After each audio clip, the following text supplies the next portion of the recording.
Hello my dear students, okay very good morning to all of you. आज हम लोग study करेंगे refraction of light के बारे में। दरअसल ये ऑप्टिक्स ब्रांच का फिनोमेना है, रिफ्रैक्शन ऑफ लाइट। आप रिफ्लेक्शन ऑफ लाइट 10th में पढ़ के आए होंगे, वहाँ देखे होंगे, आपको पढ़ाया गया होगा। रिफ्लेक्शन ऑफ लाइट, प्रकाश का परावर्तन, जब लाइट सेम मीडियम में किसी स्ट्राइक करके लौट जाती है, यानी ऐसा सरफेस जहाँ से वह टकराकर सेम मीडियम में लौट जाती है, तो उसको रिफ्लेक्शन ऑफ लाइट बोला गया था। और ऐसी घटना का नाम 10th क्लास में पढ़ा दिया गया। यहाँ हम लोग चर्चा करेंगे रिफ्रैक्शन ऑफ लाइट का। इसमें दो मीडियम का होना जरूरी है। रिफ्लेक्शन ऑफ लाइट में क्या देखे थे, लाइट जिस मीडियम से आई थी, किसी सरफेस से टकराने के बाद उसी मीडियम में लौट गई थी, यानी वहाँ मीडियम चेंज नहीं हुआ था, सेम मीडियम में था। यहाँ क्या है, रिफ्रैक्शन ऑफ लाइट के लिए मीडियम बदल रहा। रे ऑफ लाइट पास करेगी one medium to another medium. अब one medium to another medium का अर्थ यहाँ है ऑप्टिकली, प्रकाशतः, यानी ऑप्टिकली वन मीडियम, यानी कि डेंसर मीडियम या रेयर मीडियम। बात उठती है डेंसर और रेयर का, तो थोड़ा सा इसके बारे में जान लिया जाए। डेंसर मीडियम या रेयर मीडियम। डेंसर मीडियम या रेयर मीडियम, जो कहिए आप अलग अलग। जैसे एयर की बात उठती है, तो एयर हो गया आपका रेयर मीडियम और वाटर हो गया आपका डेंसर मीडियम। यदि वाटर लेते हैं और ग्लास लेते हैं, तो वाटर जो हो गया ये हो गया रेयर, और ग्लास जो लेते हैं ये हो गया डेंसर। यही मतलब था बोलने का कि यदि रे ऑफ लाइट पास करेगी from one medium to another medium, तो वह वन मीडियम और अनदर मीडियम ऑप्टिकली डेंसर और रेयर मीडियम कहलाएगा। तो वह पता चल जाता है आपको कि दो दिए गए मीडियम में कौन सा डेंसर होगा, कौन सा रेयर होगा। अर्थात जिस पार्टिकल का डेंसिटी ज़्यादा होगा वह रेयर होगा कि डेंसर होगा, तो पहले से जानते हैं आप वह डेंसर होगा। यानी इसका क्लियर अर्थ है कि एयर और वाटर में वाटर मॉलिक्यूल का डेंसिटी ज़्यादा होगा एयर मॉलिक्यूल से, इसलिए एयर को रेयर बोलते हैं और वाटर को डेंसर बोलते हैं।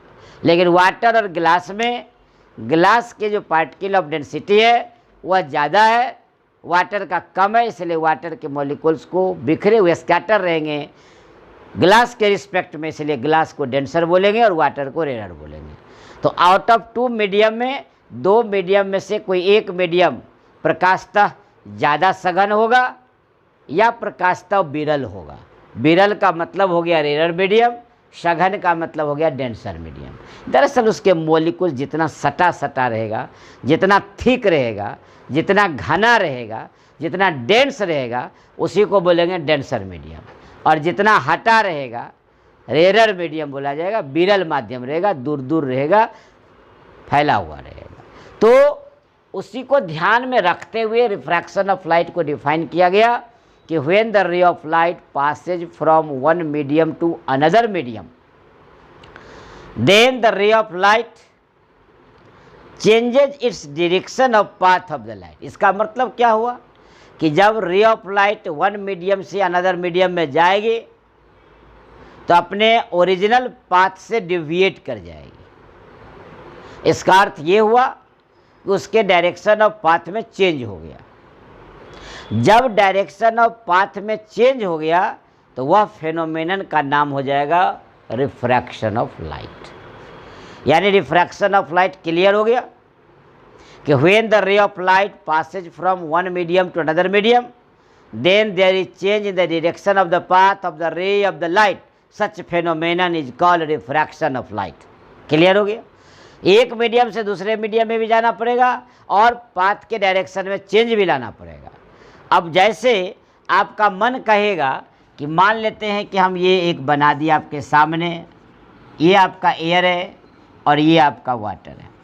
ध्यान से देखेंगे आप, हम वाटर से रे को भेज रहे हैं। देखिए आप, प्रकाश तो सीधी रेखा में गमन करती है, light travels through straight line, लेकिन यहाँ स्ट्रेट लाइन में न जाकर ये ऐसे यहाँ मुड़ गया। ध्यान से देखिए आप। तो ये जो आप देख रहे हैं मुड़ने का मतलब हुआ कि यहाँ नहीं जाकर ये मुड़ गया। ये नॉर्मल का काम कर रहा है। ये एंगल ऑफ इंसिडेंस आई दे दिए और ये एंगल ऑफ रिफ्रैक्शन आर हो गया, क्योंकि अनदर मीडियम में मुड़ रहा है, बेंड कर रहा है। तो आप गौर से देख सकते हो कि वाटर से जब एयर में जा रहा है तो वह नॉर्मल से दूर भाग रहा, लेकिन यही फिगर यदि बदल जाए, चेंज कर जाए, मान लेते थोड़ा सा, ये आ गया, ये आपका वाटर था, ये आपका एयर था। अब हम लोग क्या कर रहे हैं कि वाटर में भेज रहे एयर से, हम ला रहे, देख लीजिए सीधे आ रहे, इसको भी सीधे जाना चाहिए, लेकिन ये सीधे नहीं गया। ये क्या हुआ, तो बेंड्स टूवर्ड्स, ये मुड़ गया, ये बनाया रिफ्रैक्शन और ये बनाया इंसिडेंस। नॉर्मल ये भी है इसका, गौर से देखिए आप। ये आपका सेपरेटिंग सरफेस है, यानी रिफ्रैक्टेड सरफेस है, जो एयर और वाटर में सेपरेट करता है। तो एक फिगर में देख रहे हो कि रे ऑफ लाइट पास कर रही है वाटर से एयर में, तो bends away from the normal. दूसरा केस है कि जब एयर से वाटर में आ रहा है तो बेंड्स टुवर्ड्स द नॉर्मल, ये नॉर्मल है, तो देखिए नॉर्मल की ओर झुक गया, बेंड्स कर गया। दोनों ही स्थितियों में, in both the cases, there is change in the direction of the path of the ray of the light. ये सीधा जा रहा था, ये मुड़ गया, ये भी सीधा रहा था, ये भी मुड़ गया। तो दोनों केस में रे के पाथ के डायरेक्शन में जो चेंज हुआ, यही फेनोमेना कहलाया रिफ्रैक्शन ऑफ लाइट। लेकिन यदि ये बात उठते, इसी पर नॉर्मली आता, गौर से देखिए, रे हम भेज दिए, ये आपका एयर और ये आपका वाटर, तो सेम पाथ पर आ गया। इसका अर्थ क्या हुआ कि इसमें जो है पाथ के डायरेक्शन में नो चेंज, तो नो चेंज जब आया तो ये रिफ्रैक्शन ऑफ लाइट नहीं हुआ, तो इसका नाम रिफ्रैक्शन ऑफ लाइट नहीं हुआ, काट दिए हम। ध्यान से देखिएगा आप। यदि ये नॉर्मली या परपेंडिकुलरली इन कर रहा है एक मीडियम से दूसरे मीडियम में, तो नॉर्मली यदि पास कर रहा है तो वहाँ उसके डायरेक्शन में कोई चेंज नहीं हो रहा, और जब डायरेक्शन में चेंज नहीं होगा तो रिफ्रैक्शन ऑफ लाइट नहीं होगा। इसका क्लियर कंसेप्ट आपके पास होना चाहिए कि रिफ्रैक्शन ऑफ लाइट की घटना के दौरान, during the phenomenon of refraction of light, there must be change in the direction of the path of the right ray of light when it passes from one medium to another medium। इसका अर्थ है कि इसको obliquely भेजना पड़ेगा, तिरछा रूप से भेजना पड़ेगा। देखिए ऑब्लिकली है, ये ऑब्लिकली भेजने से ये चेंज कर रहा है, ऑब्लिकली भेजने से ये चेंज कर रहा है, नॉर्मली भेजने से नो चेंज हुआ। जब नहीं चेंज हुआ तो उसको हम लोग रिफ्रैक्शन ऑफ लाइट नहीं कहेंगे। आप 10th क्लास में पढ़े होंगे, रिफ्लेक्शन ऑफ लाइट में angle of incidence, angle of reflection दोनों इक्वल था। वहाँ पढ़ाया गया होगा कि I is equal to R। ये रिफ्लेक्शन की घटना में, देखिएगा ध्यान से, इसको ध्यान रखना पड़ेगा आपको। ये रिफ्लेक्शन की घटना में आपको I बराबर R पढ़ाया गया होगा, लेकिन यहाँ आप बोल्ड फेस में जान लो भाई कि I never be equal to R, यानी ड्यूरिंग रिफ्रैक्शन। याद रखेंगे, रिफ्रैक्शन की घटना में जो आप पढ़ रहे हो, तो रिफ्रैक्शन की घटना में कभी भी angle of incidence angle of refraction के इक्वल नहीं होगा। या तो I बड़ा होगा, R छोटा होगा, या R बड़ा होगा तो I छोटा होगा। एकदम फिगर में दोनों में क्लियर दिख रहा है। जस्ट फिगर नंबर 1 में देखो कि I बड़ा है या R बड़ा है, तो क्लियर दिख रहा है कि I छोटा है, यानी लेस देन R है, देख सकते हैं आप। और इसमें देखिए कि I बड़ा है, R छोटा है। तो मेरा ये कहने का मतलब है कि इक्वल नहीं होगा। During the refraction of light I और R never be equal, either I is less than that of the R और R is less than that of the I।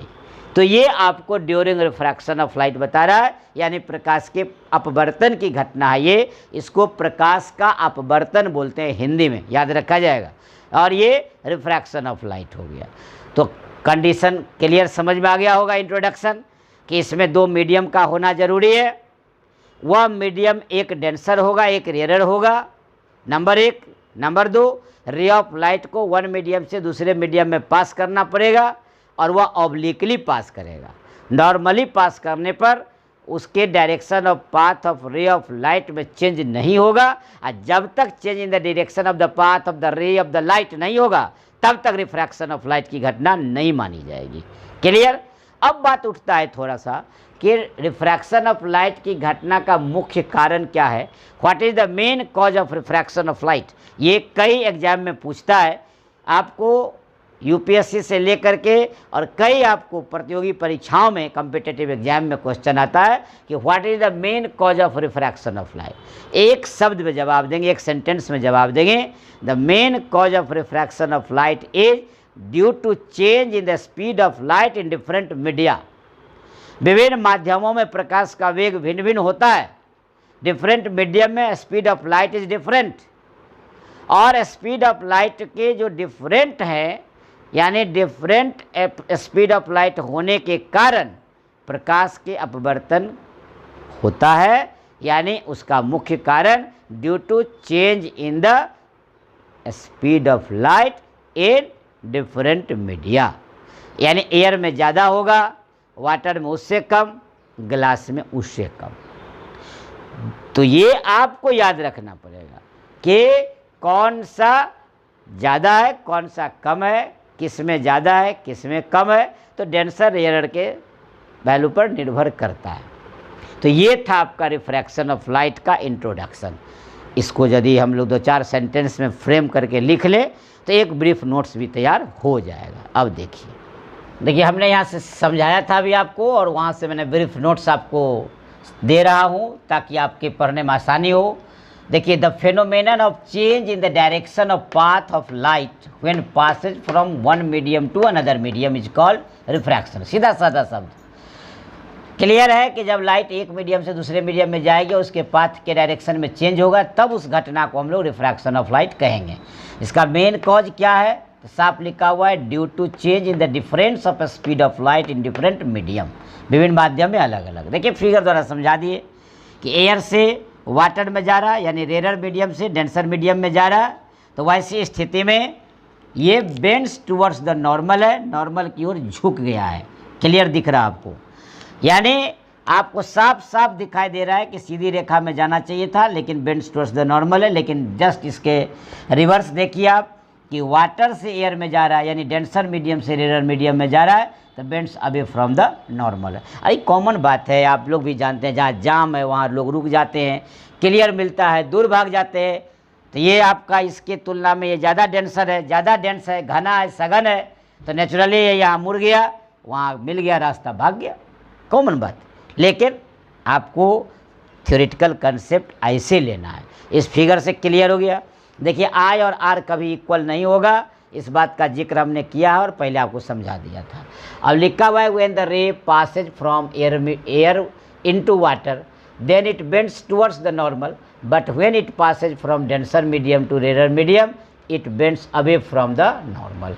In both the cases there is change in the direction of path of ray of light.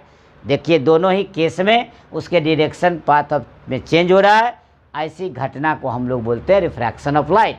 In both the cases there is change in the direction of path of ray of light, such phenomenon is called refraction. जो समझाया था मैं उसी को लिखा हूँ, एक शब्द में दाया बाया नहीं किया। During refraction of light I never be equal to R, और for refraction of light ray को ऑब्लिकली पास करना पड़ेगा, नॉर्मली नहीं। देखिए नॉर्मल पास कर गया तो ये not possible for refraction of light, चूँकि इसके डायरेक्शन ऑफ पाथ में चेंज नहीं हुआ, इसलिए इसको रिफ्रैक्शन ऑफ लाइट नहीं कहेंगे। इस तरह आज रिफ्रैक्शन ऑफ लाइट का एक इंट्रोडक्शन समझिए, थोड़ा सा डिफिनीशन समझिए। अब हम लोग आगे मिलते हैं आगे वीडियो में, तब तक आप इस पर लगातार अब निरंतर बने रहेंगे, लगातार आप तक वीडियो जाता रहेगा। Thank you all, have a nice day.